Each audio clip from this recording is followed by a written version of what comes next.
ano, sa akin, sa tingin ko naman talaga, no, yung volume na nakuha diyan sa ano, talagang yun yung ano, no, yung laman nung ano, ilang beses na rin kami kasi ganyan, no, naka-experience sa mga trabaho na may mga ano, no.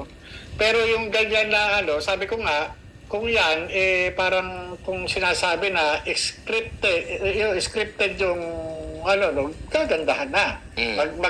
Mag-script ka na lang, di gandahan mo na. Di ba? Yun yun yung ano. And itong mga, kasi pwede rin kasi mag-isip ang mga kababayan natin. Tingnan nyo, bumalik ulit yung illegal na droga kasi hindi na natakot. Kaya ganito na lang kabulto, kalaki, walang takot na binabiyahe yung mga illegal na droga. Ano po ang reaction nyo doon?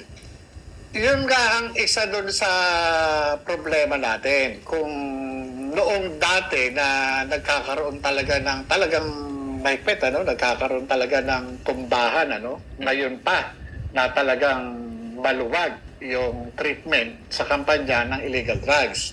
Kasi kahit kami, biro noon, nag-umpisa kami 2014 itong grupo namin. Talagang minomonitor namin yung mga ano, no, activity ng mga law enforcement agencies. Ngayon, nakikita namin, bumabalik. Ang mahirap kasi, kapag ka naging malambot ka sa kampanya, walang mangyayari kasi mismong yung nanghuhuli ang siyang involved dyan. Yun ang problema. Kapag ang leader malambot, lolokohin ka ng mga inuutusan mo. Hindi po pwede, wawalan ka ng command eh. Oo, ikaw yung nandiyan sa, ano, no, sa taas. Pero yung mga inuutusan mo, nakikita ka na malambot ka, wala, lolokohin ka nitong mga ito.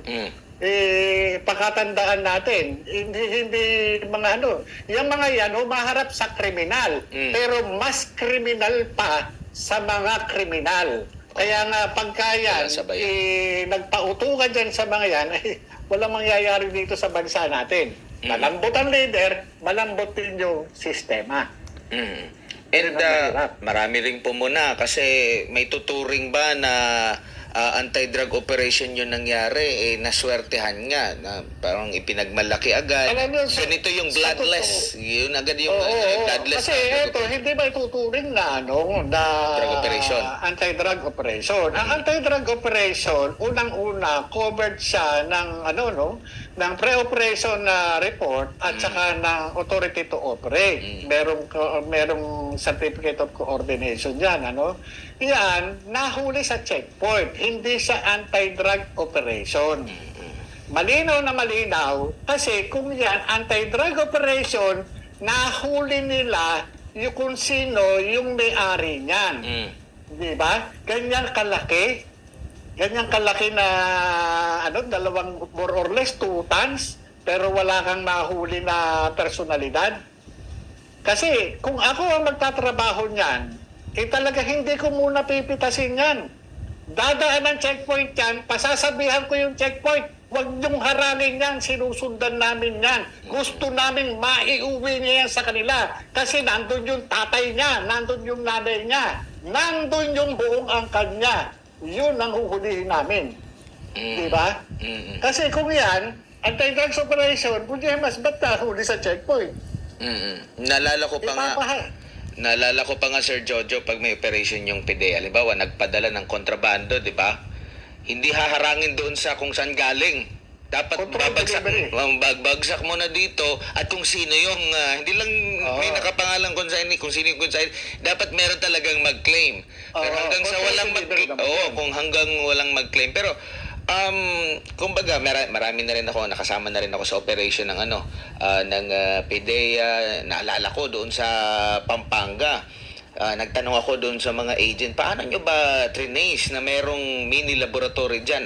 Ang laboratory naman doon na Sir Jojo ay yung ginagamit na tubig. Parang hiwa-hiwalay na siya, hindi talaga yung nandoon yung lutuan.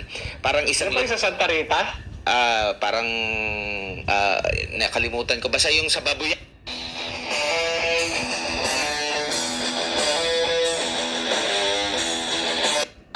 Parang nakalimutan ko. Basta yung sa Babuyan, 2016 yata yun. Basta panahon yun ni PRRD, na nasa underground yung parang lutuan. Parang iba-iba pa lang ano yan. Hindi siya pwedeng isahan lang kasi kung isang operate lang, timbog agad. So parang iba yung para sa tubig, para sa paggawa ng ano, iba-iba. So ang ginawa pala ng PDEA agent, talagang nag-apply siya as driver hanggang sa... Kasama ko yung undercover dyan. Oo, tapos parang bumilib ako na nag-apply siya as driver, tapos ilang buwan. Talaga nag-casing kasi parang magdududa sila yung paggabi ay merong doon sa area na yun, kasi underground yun eh.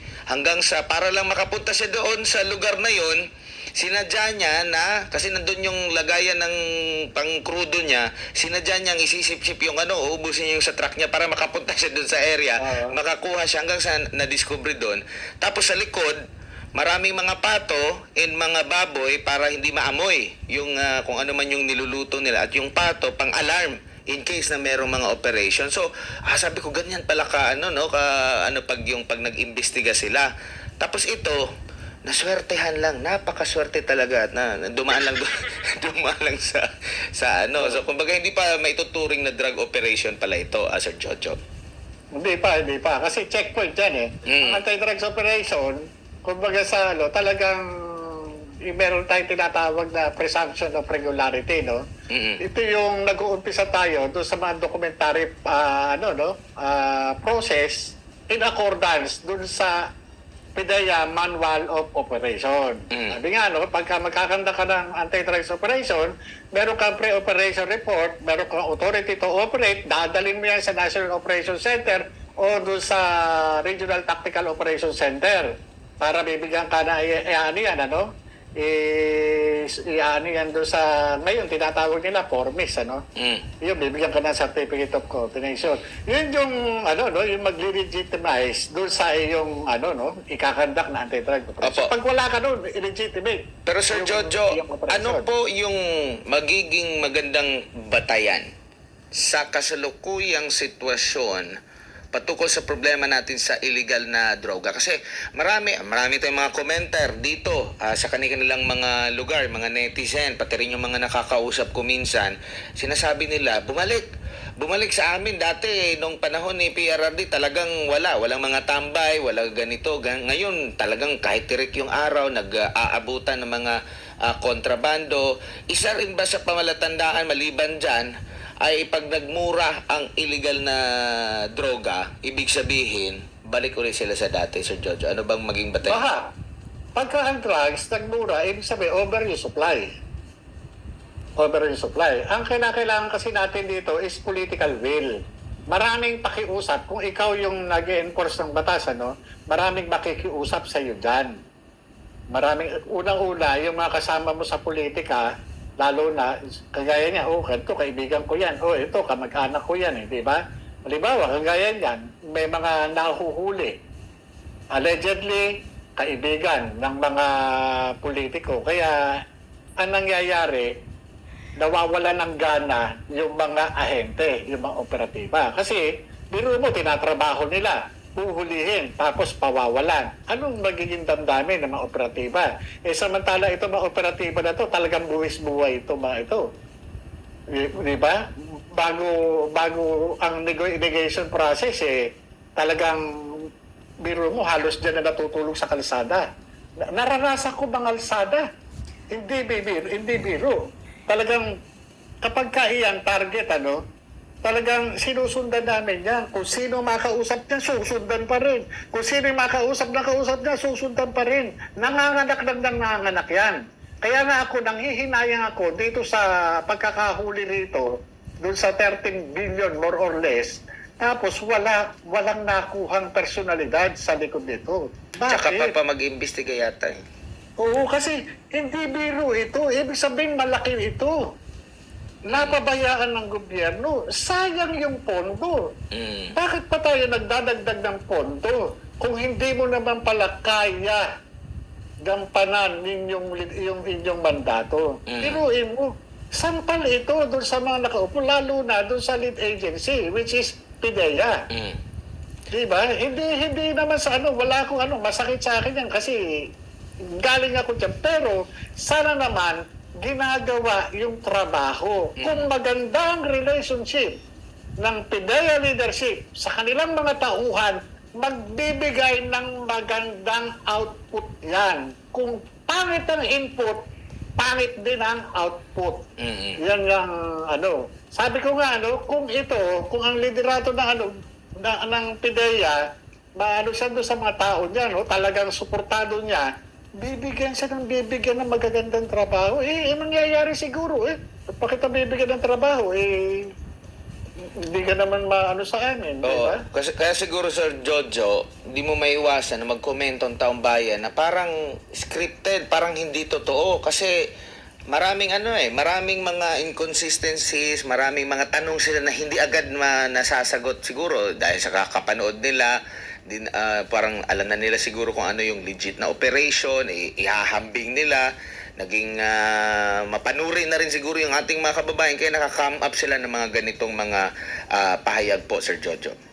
Alam mo, hindi natin maalis yan sa taong bayan kung ganun man yung magiging magiging perception nila dun sa outcome niyang pagkakatuklas diyan sa na yan.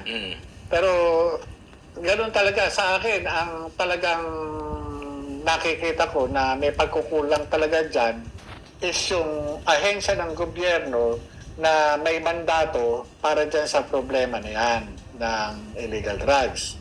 Kasi sa akin, nakikita ko naman kung yan ituturing na set up o kung paano man sana ginandahan na nila. Diba? Kung sa akin lang sa akin, ito ay personal na opinion ko lang, kung yan, ang gagawin lang nila na parang wala. Ang nakikita ko dyan, ginamit nila yung issue, yung pagkakahuli dyan, para palabasin na nagtatrabaho sila, which is mali.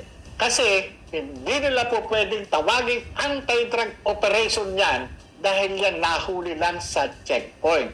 Kung ako ang team leader, o ahenteng in charge na nagtatrabaho dyan, hindi ko paharang sa checkpoint yan. Ipahahatid ko yan dun sa destination.